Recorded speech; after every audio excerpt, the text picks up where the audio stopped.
तीसरी बार लगातार किसी ने सरकार बनाई हो, वो हैं देश के प्रधानमंत्री नरेंद्र भाई मोदी जी। महोदय, ये तब संभव हो पाया है जब देश के प्रधानमंत्री नरेंद्र मोदी जी ने पिछले 10 वर्षों में सेवा भाव से देश की सेवा की है और ऐसी ऐसी योजनाएं देश को समर्पित की हैं जिनका लाभ देश के गरीब, गांव और किसानों ने लिया है। और तीसरी बार वही प्रधानमंत्री बन सकता है जो देश और समाज के हित में काम करता है।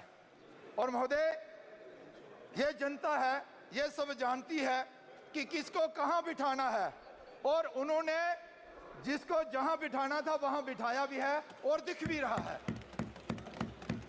यहां पर बड़े लोभ लुभावने नारे दिए गए और कितना झूठ का सहारा लेकर देश की जनता को भ्रमित करने का प्रयास किया गया। लेकिन मैं आभारी हूं देश की जनता का, जिन्होंने झूठ का सहारा ना लेते हुए देश के प्रधानमंत्री नरेंद्र भाई मोदी और एनडीए में विश्वास दिलाते हुए देश के प्रधानमंत्री नरेंद्र मोदी जी को तीसरी बार देश का प्रधान। एक मिनट, कृपया माननीय सदस्य जो लोग खड़े हैं वो कृपया अपना स्थान ग्रहण करें। आप भी लोग बैठ जाएं प्लीज। जुगल किशोर जी, महोदय, मैं सभी के लिए कह रहा हूं, आप भी बैठ जाएं।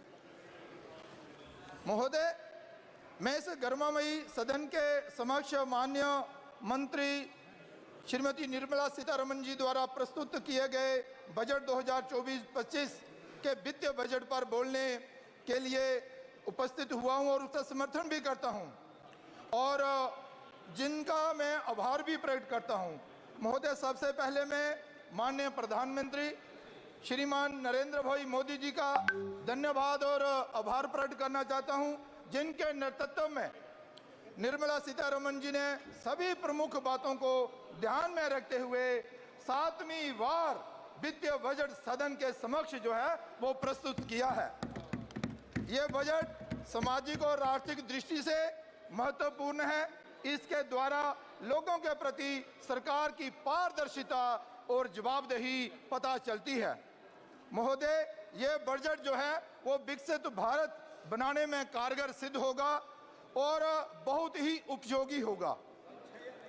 महोदय, मैं कहना चाहता हूं कि वित्तीय बजट में बहुत सी ऐसी बातों का ध्यान रखा गया है जिससे कि देश के हर एक नागरिक को इसका फायदा मिले और मैं सारांश में ना जाते हुए कुछ खास बातों की ओर आपका और सदन का ध्यान जो है वो आकर्षित करना चाहता हूं।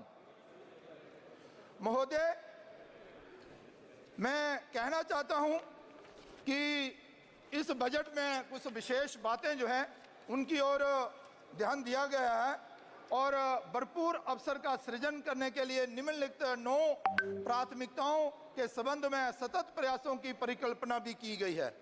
महोदय, कृषि में उत्पादकता और अनुकूलनीयता, रोजगार और कौशल प्रशिक्षण, समावेशी मानव संसाधन विकास और सामाजिक न्याय और विनिर्माण और सेवाएं, शहरी विकास, ऊर्जा अवसंरचना और गांव, गरीब और किसान की चिंता जो है इसमें की गई है। महोदय, मैं कहना चाहता हूं कि माननीय प्रधानमंत्री जी के नेतृत्व में राष्ट्रीय सहकारिता नीति सहकारी क्षेत्र के प्रणालीगत और चहुमुखी विकास के लिए राष्ट्रीय सहकारी नीति से ग्रामीण अर्थव्यवस्था के विकास में तेजी लाना और बड़े पैमाने पर रोजगार के अवसर बढ़ाना, यही लक्ष्य जो है वो इस बजट का रखा गया है। साथ ही रोजगार संबंध प्रोत्साहन के लिए भी निम्नलिखित कई योजनाओं का जिक्र जो है वो जहां पर किया गया है।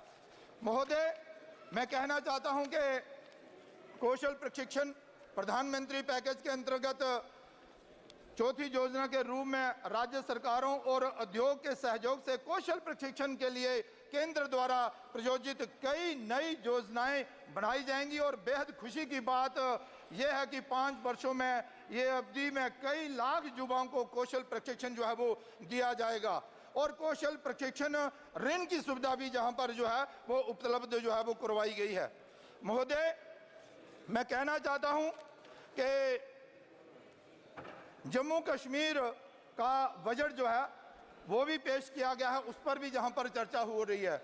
मैं जम्मू कश्मीर का जो बजट है जम्मू कश्मीर की बेहतरी और जम्मू कश्मीर के विकास के लिए है, यहाँ पर ये दिखाई देता है, स्पष्ट दिखाई देता है, जिसमें के कृषि, ग्रामीण विकास, पर्यटन और संस्कृति, स्वास्थ्य और कल्याण, शिक्षा क्षेत्र, खेल एवं युवा पहले, कौशल विकास आदि आदि हर वर्ग और हर क्षेत्र के विकास के लिए इस जम्मू कश्मीर के बजट में बात रखी गई है। उसके लिए फंड्स जो हैं वो उपलब्ध करवाए गए हैं। महोदय, केंद्र में मैं जम्मू कश्मीर की अगर बात करूं तो केंद्र में जब से नरेंद्र मोदी जी के नेतृत्व में सरकार बनी है और धारा 370 और 35A को हटाया गया है, तभी से जम्मू कश्मीर जो है वो बदल रहा है और जम्मू कश्मीर आगे बढ़ रहा है। महोदय, जम्मू कश्मीर में विकास तेज गति के साथ आगे बढ़ रहा है और अगर मैं कहूं तो 100 की स्पीड से जम्मू कश्मीर में जो विकास है वो आगे बढ़ रहा है। जैसे ही आप लखनपुर से जम्मू कश्मीर की ओर आगे बढ़ेंगे तो दिखाई देगा बदलते